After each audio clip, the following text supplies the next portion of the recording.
dalam rangka berbagai upaya-upaya yang telah dilakukan oleh Polda Sumatera Barat terkait tentang adanya laporan dari masyarakat kepada pimpinan kita terkait berbagai masalah tentang salon yang disalahgunakan sebagai tempat yang tidak sesuai.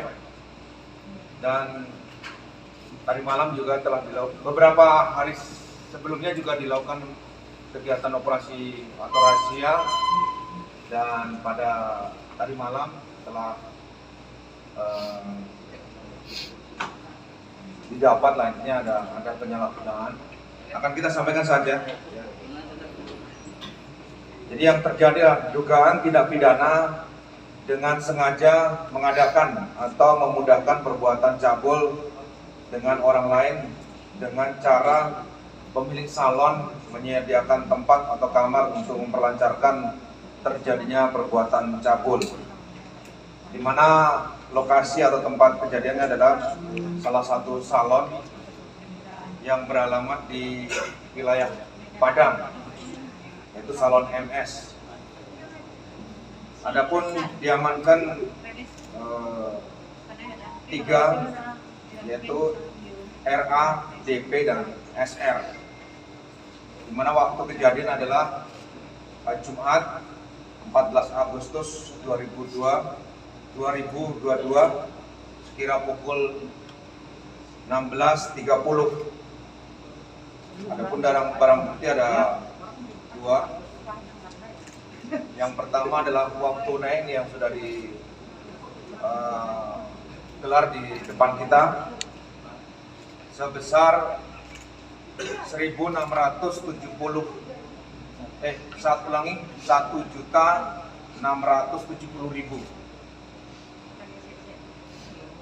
Kemudian adanya alat kontrasepsi berupa kondom merek Sutra yang bekas dipakai, dan 1 buah pakaian dalam ya, dengan warna coklat, dan pakaian dalam dalam hal ini celana dalam yang tadi adalah BH, yang ini adalah celana dalam warna coklat.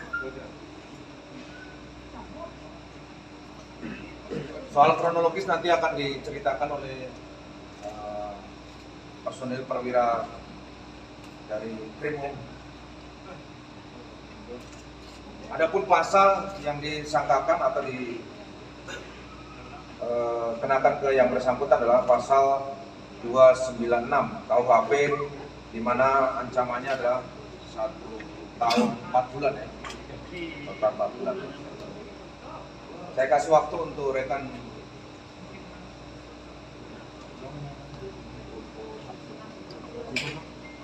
Kompol Rahmat selaku anggota Krimum untuk menyampaikan tentang kronologi kejadian. Silakan.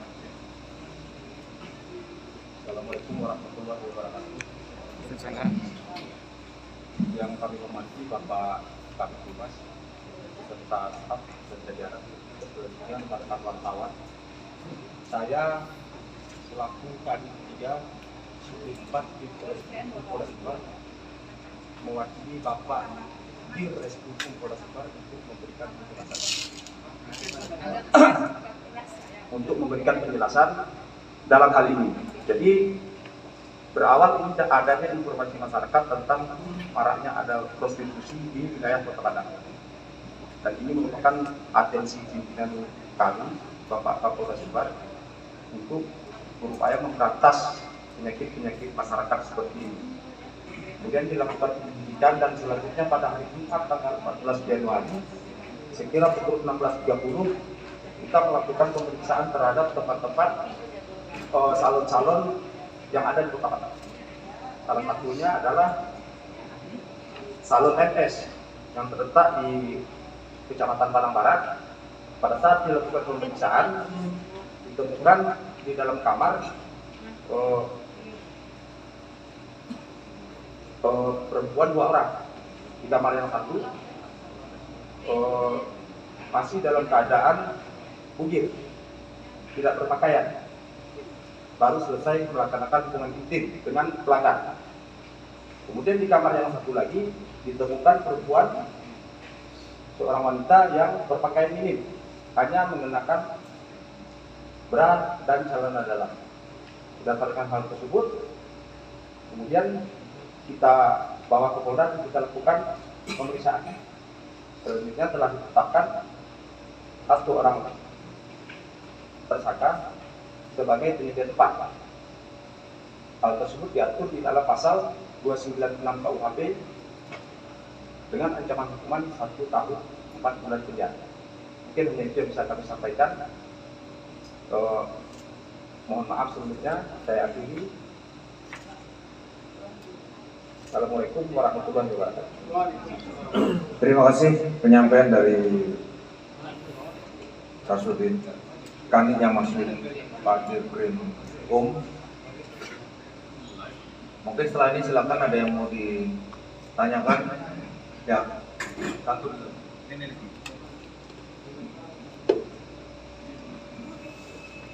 Nanti kalau ini biar langsung dulu, langsung nanti kalau terkait dengan ini biar sampai menjawab ya.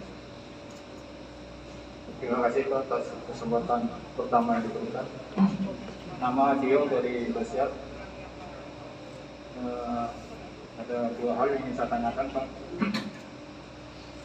Yang pertama, ini yang di razia adalah salon atau tempat tinggal terselubung, artinya tidak ada aktivitas salon di sana, atau memang ada aktivitas salon tetapi dia ada menyediakan kamar di belakangnya.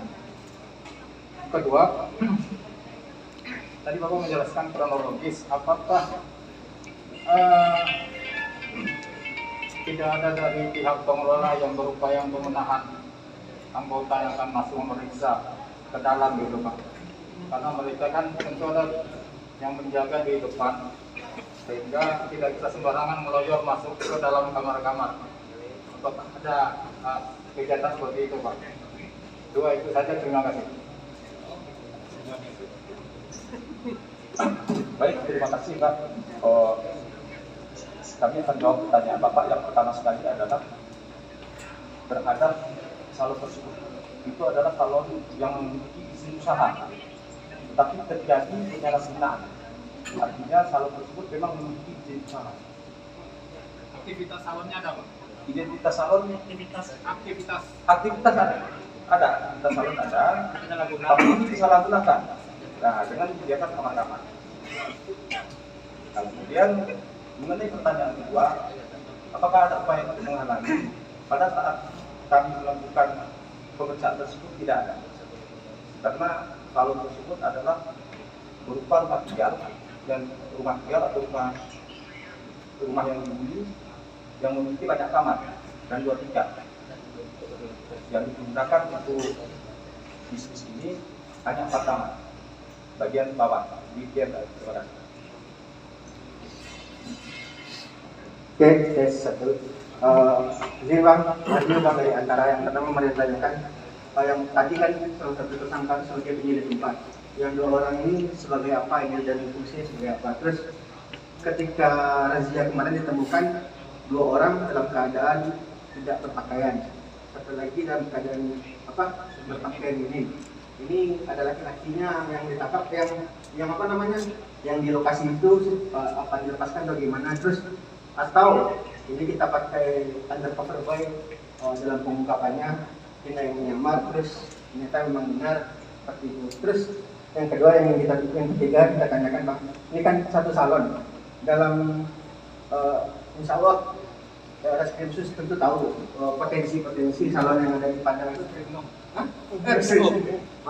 Reskrimum tentu tahu potensi permintaan salon-salon yang ada di Kota Padang yang menyediakan hal yang serupa. Ini kedepannya seperti apa yang akan kita lakukan? Apalagi atensi Pak Kapolda juga begitu besar terhadap maksiat ini dan dibuktikan dalam beberapa waktu belakangan ini. Mungkin saja.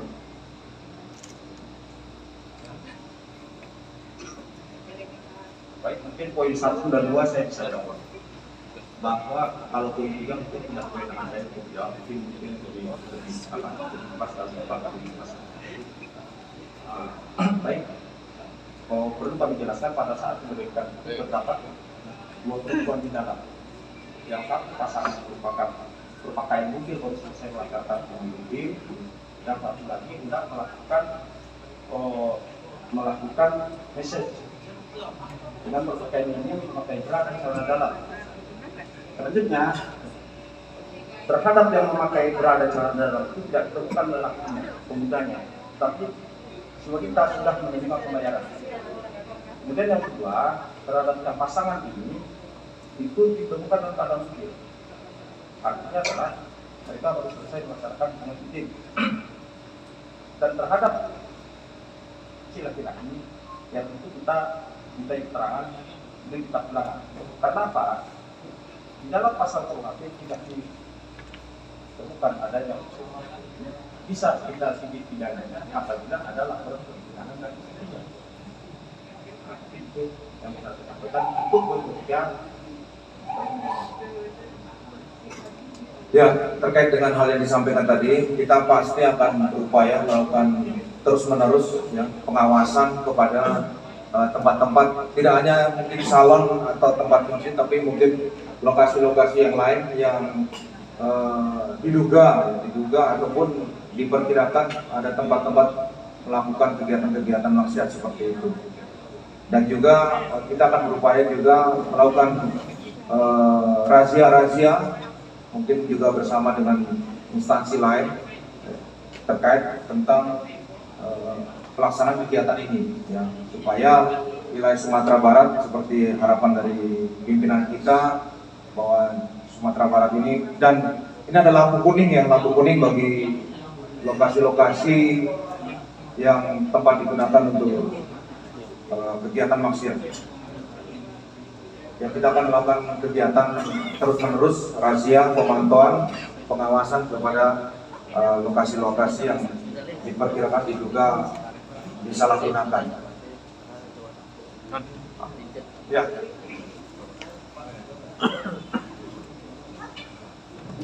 Sidang, saya Fahru dari padangkita.com. Itu izin nanya, itu berapa tarif per orang? Berapa dan berapa?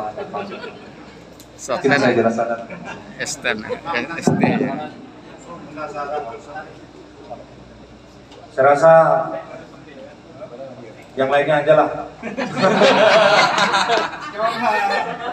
Ada lagi? Bang, mungkin lebih ke itu yang dimaksud Faru itu, Bang. Jadi berapa yang ditawarkan oleh si pemilik tempat, terus berapa yang mereka dapat, berapa yang diambil oleh si pemilik tempat, mungkin lebih seperti itu, Bang. Rincian komisi ya, penyedia tempat ya? Dapat. Karena kerja mereka kan penuh risiko, walaupun itu kerja yang nggak apa ya kan, gitu, Bang. Bagi hasil nggak? Yes. Itu makanya syariah mungkin nggak usul. Saya tidak tahu, boleh nggak ditanya? Boleh. Mungkin langsung ke yang bersangkutan. Ya, 10% aja lah. 10%.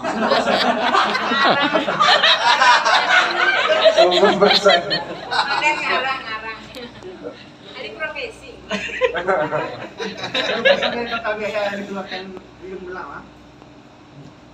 Belum sampai situ ya. Bisa ditanya tidak? Ya, boleh. Dia tahu tuh kalau udah profesional kayak gitu. Mungkin dia dapat 50.000 kan sedih kita, Bang. Ya. Mereka kerja. Kan gitu. Luar biasa. Nah, berarti kan mucikarinya yang terancam, mucikarinya yang harus dihukum gandang, Bang. Gitu. Penyedia tempat. Dan korban kan bisa selalu Nanti kita disalahkan di situ. sampaikan lah sama dia, nanti kita ada kita suruh menyampaikan berapa posnya ya, berapa posnya. Ya. Oke, dari situ aja.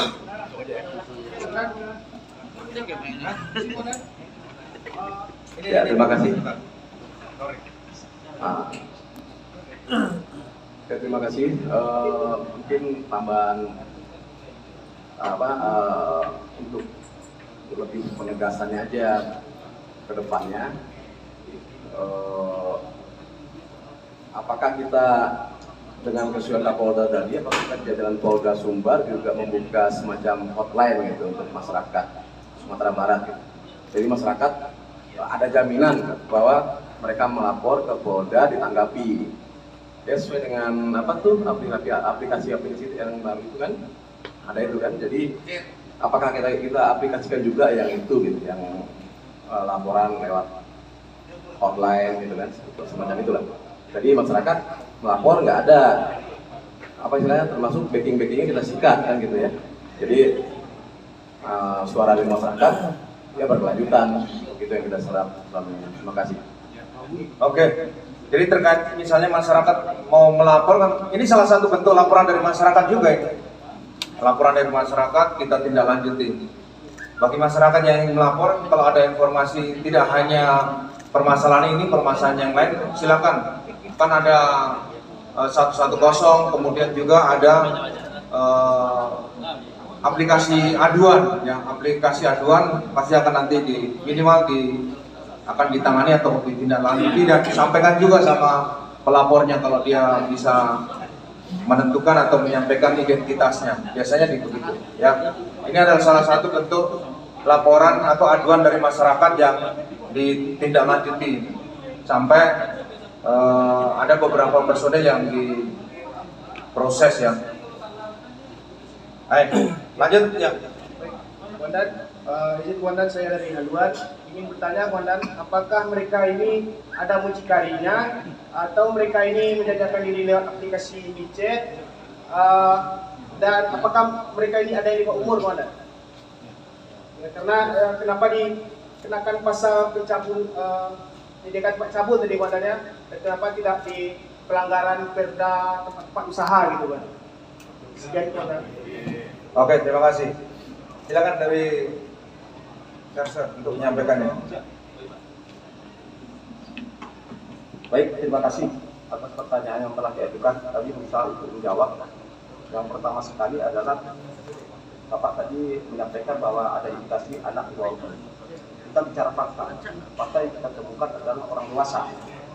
Dua orang dewasa. Jadi kita tidak bisa bicara asumsi atau berpikiran yang di luar fakta. Faktanya kita seperti depan mata. Kemudian yang kedua, kenapa tidak dikenakan perda? Loh, pidana lebih tinggi daripada perda.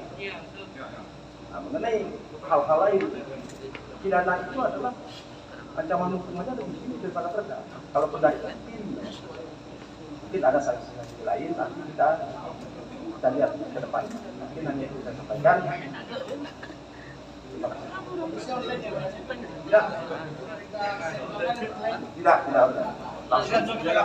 Langsung dia. Ada uang, ada sayang. Cukup ya, oke. Sebentar kita tanyakan dulu lah ya tentang tadi harganya.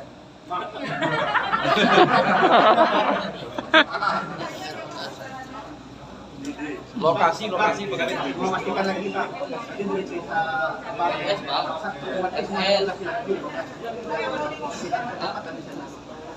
laki-laki yang kita periksa ya.